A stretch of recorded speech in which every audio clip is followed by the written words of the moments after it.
and recommendation of the plan, which was proposed by Ray Gurvigian, which among California Historical Building Code people, he's sort of the godfather of the building code. He was a member of the commission, and he recognized that there were some problems in terms of how the codes affected the rehabilitation of historic buildings. What they found was that restoration was frequently made difficult by unnecessarily strict codes, because the building codes are written for new construction, and these are existing buildings. The recommendation was that a new occupancy section be developed for the California Building Code that dealt specifically with historic restoration. Well, it was taken well beyond that. A steering committee was formed to figure out how this was going to be incorporated into the California Building Code, and what they decided instead was to actually form an entire code that was around preservation of historic buildings and an applicable code for historic buildings. It was actually created by a statute, a law that was written and passed in 1974, sponsored by James Mills.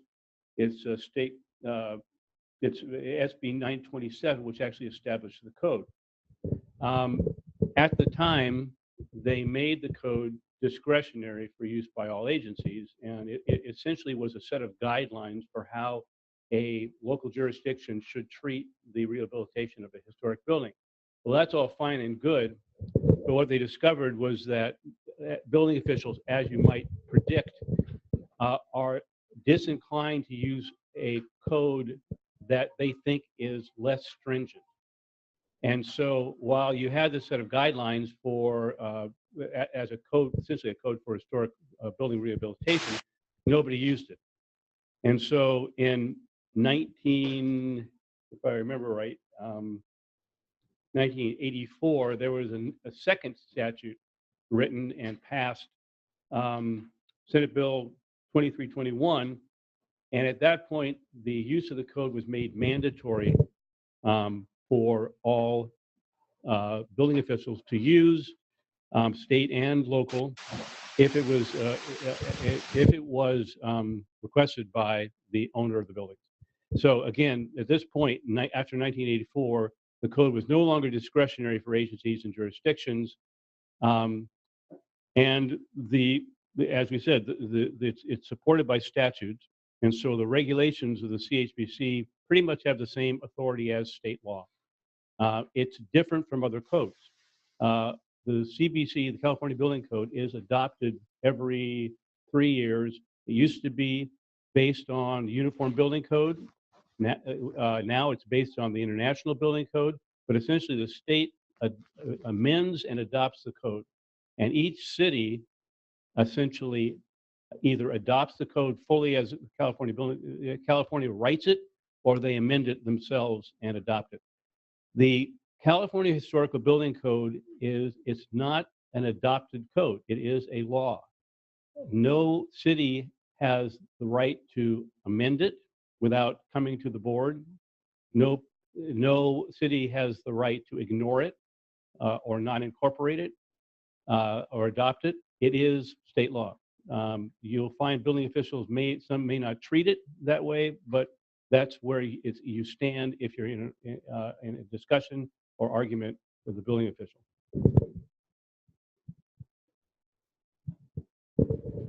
So there was, when the statute was written, there was also a board established to administer the code, write the code, and interpret the code. And this was called the State Historical Building Safety Board, which is a mouthful, and doesn't really tell you what it does, but essentially it is the board that owns the code, writes it, and interprets it. It can provide interpretation of the CHBC to building owners or local agencies at their request. It's a review body, so if state or local agencies need interpretation, on administration or enforcement of the code, they can come to the board. And the board also hears appeals from agencies and individuals to decisions that are made by the local jurisdiction. We rarely get an appeal from a local jurisdiction because they're the one that makes the decision. We are almost entirely, our appeals come from building owners and individuals who dispute a decision made by a local building official. So the board is, I don't want to go into, what the entire composition is, but essentially it's comprised of representatives from all relevant state agencies, including State Fire Marshal, Department of Rehabilitation. It includes design professionals, including architects and engineers, and landscape architects, building owners, building officials have positions on the board, other organizations with interest in historic buildings, like the California Preservation Foundation, has a position on the board. The board hears appeals, as I said, to decisions by local jurisdiction, interprets the code for building owners and building officials. Many of these appeals, by the way, were compiled from the period between 1985 and 1995 by a member of the board in cooperation with California Preservation Foundation. I don't know if that's available to people, but it is a compilation if you want to see past decisions and how they were made on appeals. Appeals came very fast and heavy when the code was first established. And those appeals have tended to taper off as building officials become more familiar with the code. So I wanted to to break up some of this boring print with some case studies. These are this is an appeal that was brought to the board. It was a decision. It was an appeal of a decision made by the City of San Diego Board of Appeals regarding requirements for the Yuma building, a building that is located in San Diego's gas lamp quarter. The Board of Appeals determined that work that had been proposed at the Yuma building, which was essentially interior remodeling for a new use, triggered a lateral force analysis. Essentially what they were saying is that they wanted a seismic performance analysis on the building because they were making some alterations to the interior. The board noted that the Department of Building Inspection had verified that the work proposed did not reduce the capacity of the building to resist lateral forces. So the point here is that the board was looking at is the work that was proposed had no effect on the existing seismic performance of the building. It didn't take out any lateral walls or do anything that would compromise the lateral performance of the building. Now, it's clear looking at the building with that what we call a soft story at the first floor level, that that's not a building that would do well in an earthquake. So there's nothing that says that this building meets current requirements for lateral stability, but it okay, but it it was saying that that the proposed work did not make it worse. The board of where am I?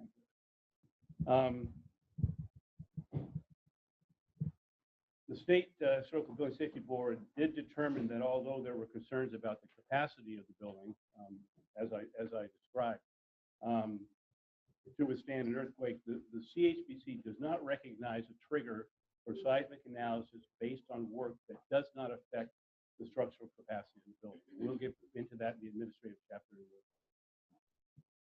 So, what buildings are allowed to use the California Historical Building Code? We call them qualified historical buildings, or QHBs. It's pretty much these are a couple of old projects, and I like the comparison between scale. But we're not looking at buildings that necessarily are pretty. We're looking at buildings that meet the requirements of the definition of the qualified historical building in the CHBC. And this is it. A lot of print. But what it essentially says is that any building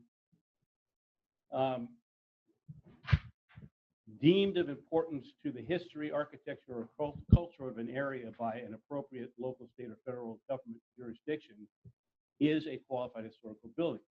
It goes on to state, and this is very important, that this includes buildings that are determined eligible for a listing. So yeah, the listings that we cite are National Register, California Register, state historical landmarks, state points of interest, historical interest, etc. But if a building is determined eligible for any of these listings, it is considered a qualified historical building by the CHBC and by the board. In fact, and this is where we get down to the nitty gritty. If an officially adopted city or county register notes the building is of historic importance, and this would include in Oakland give me the name. PDHP, yeah, and we still have the list that used to have it had a name to it. Well, there are a lot of lists. There's the local register, which is the preservation element.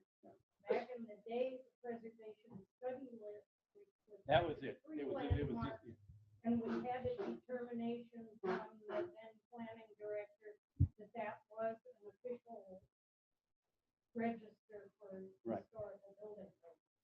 Anyway, the point is that the board and the code give wide discretion in terms of determining what is a historic building. And in fact, if you can get your local building official to acknowledge that it's a historic building, we've seen that happen in the past. It is a historic building, for consideration.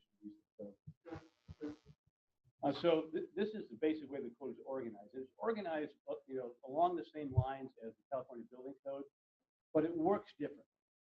I highlighted the structural regulations section, and just to point out that if you are an engineer using the California Building Code, you go right to the structural section, because the structural section gives you the information you need how to design a new building.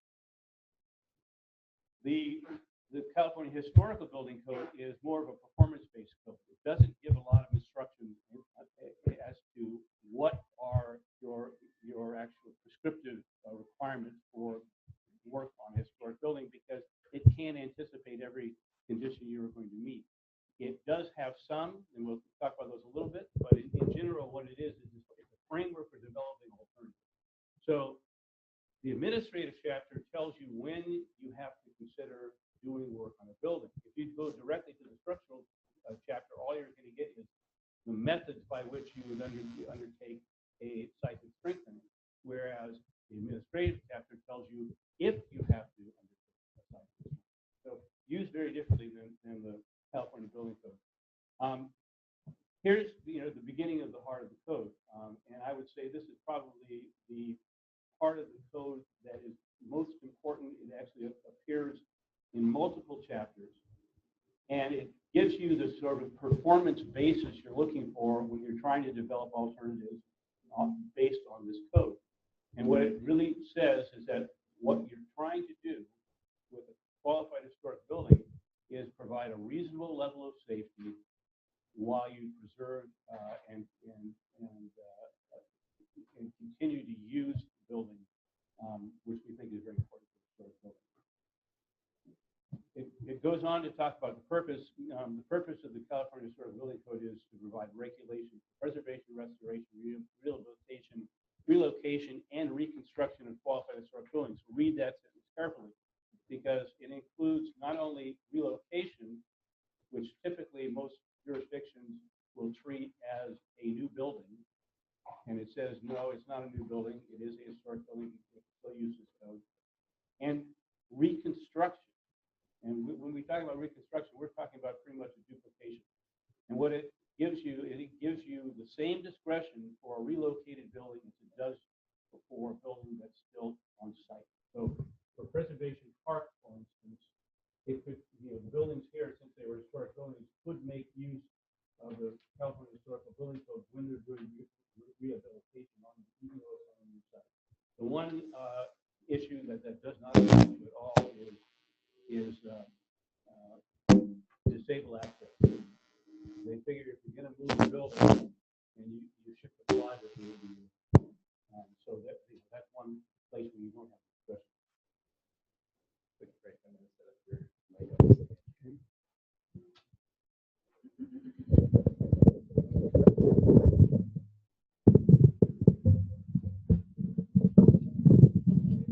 Okay.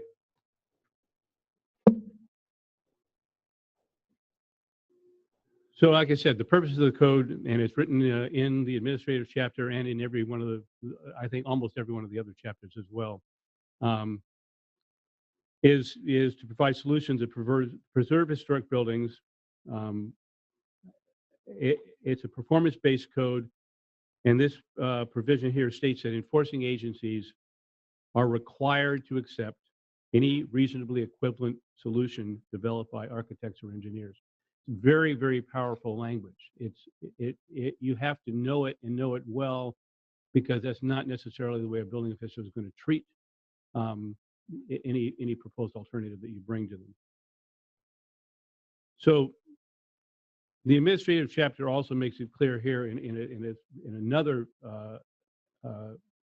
provision that the code is applicable to all issues regarding historic buildings. The first place you want to look for the applicable code for any work you're going to do on a historic building is in this code. When you need to refer to the California Building Code, you can, but start here. And that's not what we see happens a lot in the design community. They tend to go to the CBC and think that they use this code only when they run into trouble. You're going to get yourself into problems with doing more work than you actually are required to do if you don't start with this code. So this is, again, a restatement of what I was talking about before.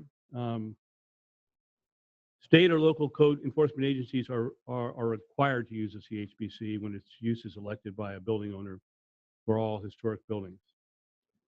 Other provisions actually have a strong impact on the amount of work that you have to perform on a historic building, including the fact that repairs to a historic building can be made in kind using historic methods and means. This is a case study, a quick one on Fort Berry balloon hangar. This is out in the Marin Headlands. It's kind of tucked away, so most people don't know it's there. It was in pretty bad condition when we saw it. It was built in 1920 to house observation balloons and lasted 1 year in that use. Then it was used by the Army for various uses after that, vehicle maintenance during World War II, etc. When it had actually been used as a riding arena, the last use when we saw it. Original siding, you can see, was actually asbestos covered galvanized metal. It was in pretty bad shape when we saw it. Large amount of moisture intrusion. The building is supported by a steel frame, 1920s vintage, of course. The steel had suffered pretty severely from the moisture and the damage that it sustained during use. The photo on your left is basically a measure of the corrosion and still checking on the actual section of steel that was left. We found that in most situations, because we weren't required to use the California Building Code, but could use the CHBC, that almost all the steel in the building could be retained. The corrosion was removed. It was repainted. You can see down in the lower right, left-hand corner, that's a base section to one of the trusses that was too severely damaged to remain. And finally, you can see on the right, that's a section that was damaged during use of the building. Some of those braces were also missing, and those were essentially straightened or replaced. So there's the frame in place. Very, very little was done to it. It is basically the frame, as it was designed and built in 1920. You can see on the lower left-hand corner, that's one of the brace supports that we replaced, and then the siding went on after that. So again, we're talking about required work beyond that undertaken. This is an issue regarding unsafe buildings. It's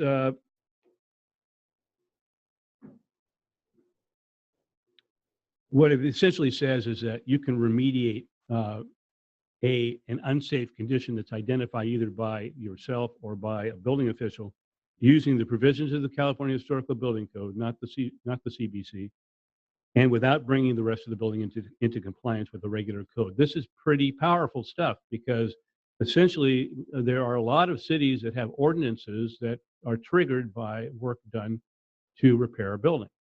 And so you may find yourself doing a seismic upgrade, fire and life safety upgrades that are not triggered by a change in use on other buildings that are not considered historic buildings. Where here, with a historical building, it states it very clearly that you don't have to bring the rest of the building into compliance with regular code. This is a building in Richmond, in Shipyard number 3, which is one of the World War II shipyards that still exists. It was constructed in about 1941. It was used as one of the buildings to build the Victory ships that were launched, for World War II. The building is essentially a wood frame building with these built-up trusses that support the roof, and wood frame walls that are exposed in the interior. So it makes it, for rehabilitation of a historic building like this, it makes it pretty difficult to hide any kinds of structural retrofit because all the framing is exposed. It was abandoned since its original use for quite a while.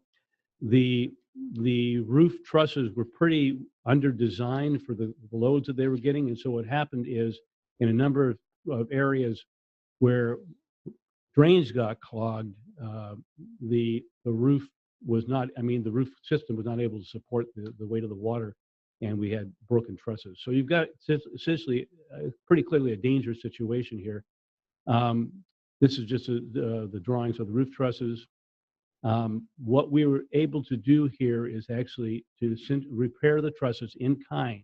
Now, I told you they were under design to begin with, which meant that this roof could not support the live loads that are required by regular code.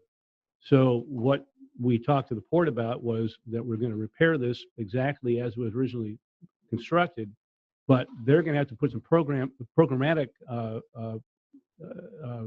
fixes into effect to protect this roof. One of them being is absolutely not allowed to put any equipment on the roof at all. And when re-roofing, we actually did re-roof this building, and we made sure that the roofers were not allowed to stockpile any material on the roof when they were doing the roofing. Anyway, I'm looking at these slides as they go, so it reminds me where I am in the presentation. Additional work. Now, sometimes you're not looking at an unsafe building. You just want to undertake some work to a qualified historical building. And we're able to do that as well without triggering upgrades that are required. What this section essentially says is that there are no triggers that exist for additional work that might be required by regular code, regulation, or ordinance beyond the work originally undertaken.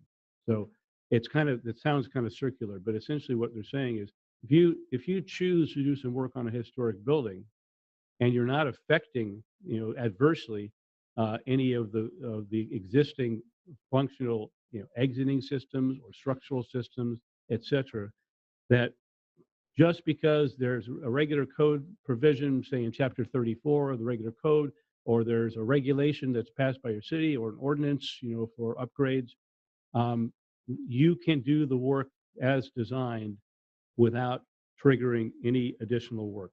Now, there are exceptions for that. I talked about ADA before. If you do work on a historic building, it triggers the same requirements as for any other building. Up to a certain amount of money is spent, you're going to be asked to do ADA upgrades, up to a certain level. The other exception is for what's designated as a distinct hazard. Now, distinct hazard is a really important distinction to make when you're talking about hazards. You're going to get building officials talking about hazards. They're going to be talking about unsafe buildings. They're going to be talking about imminent hazards. They're going to be talking about all sorts of things. Distinct hazard is actually defined in the code, and it limits what can be called a distinct hazard. I brought it up here. So it's worth reading in the code. Any clear and evident condition that exists as an immediate danger to the safety of occupants or public right-of-way. That's pretty specific language. We've gone in discussions with building officials, and I think Terry might be able to at least talk to this a little bit, where they assume that a building that is unsafe seismically is an immediate hazard. Well, you know that earthquakes don't come immediately. We don't even know if they're going to come at all. Certainly, we can't predict when they're going to come. So immediate hazard does not apply to a seismically deficient building.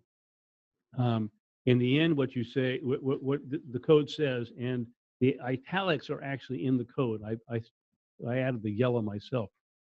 Conditions that do not meet the requirements of current regular codes and ordinances do not of themselves constitute a distinct hazard. And you will find building officials that assume that's the case. So worth knowing. This is, we think, a distinct hazard because you really don't want to occupy a building like this when it looks like this is in imminent danger of collapse.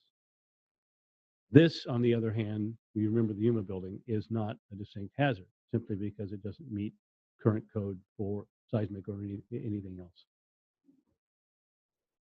That is it for my presentation. I'm going to turn it over to Terry. You want to do an introduction? Yeah. Oh, yeah. Sorry. That's the most fun part. For now, I'm just going to pass this around. Okay, first question. I'll bring it back. On the balloon hangar case study, you said that the exterior material was asbestos-covered galvanized metal, and you were discussing how original materials can be put back. Did they put back asbestos over galvanized metal? It's a good story. Originally the entire building was covered with this galbestos, which was probably a pretty damn good material because it had asbestos on both sides of a metal sheet, a corrugated metal sheet. No, they did not let us put galbestos back because you can't get galbestos anymore, right? So in the interim, I told you this has been used for other things besides a balloon hangar. At one point in about the 40s or 50s, they reclad the building. At least the lower half part of the building, and they reclad it in transite, corrugated transite panels. Well, if anybody knows about transite, it's an incredibly durable material. You can leave it out in the rain for 20 years, and it'll still look like you bought it from the store that day. Unfortunately, it's the largest component is asbestos. It's essentially asbestos reinforced cement panels. So those. We actually determined and told the Park Service that those could remain in place. They chose not to keep them. So those were replaced. We had to go to Europe to get corrugated cement panels, and we replaced the galbestos, the transite with corrugated cement panels. Okay, we have a second right now, so you can hold on to that one. Small mic. Thank you for your talk. I'm interested, how often does the State Historic Building Safety Board meet? As you know, when a design project is happening, sometimes time is of the essence. And if there's a dispute with a city, how quickly can an interpretation be made? Generally, the board only meets quarterly, and since we've had so little in appeals in the last few years, it meets quarterly or when required. So it is not a very quick response. It's going to be certainly months to wait often before you can get the board to hear an appeal. So what we recommend is write a letter to the executive director of the board, state the situation as clearly as possible. And generally what we can do is our executive committee will respond with an interpretation of the code that applies to the situation you have. And we have actually even had meetings with architects and building officials to discuss if that's required. So we try to respond by doing interpretation first. If the building official is not amenable to that, then it has to go to appeal. Next question. At what point does a low handrail, a historic handrail, become a distinct hazard? Like sometimes they're 36 and everyone can kind of live with that, but when they get down around 30, people start to get kind of funny. Well, I didn't, unfortunately, I didn't, I have a case study on that, which I would have liked to have shown, but essentially the fact that it's a historic handrail obviates any way you could call it a distinct hazard, because it's been there, and unless you've had people falling off, in piles, which they, collected at the bottom of the railing, there's a pile of bodies. It's not a distinct hazard. It has worked, for whatever number of years it required, maybe 50 years, maybe 80 years. And so it essentially, unless you are doing something to the building that changes that condition, like it's now this front porch of a residence, which used to take 1 or 2 people, is going to become, a venue for cocktail parties. There might be some discussion as to whether that 30-inch handrail now becomes a distinct hazard. You'd have to look at how far you're going to fall, etc. But frankly, the short answer is that handrail should be able to stay at 30 inches or whatever.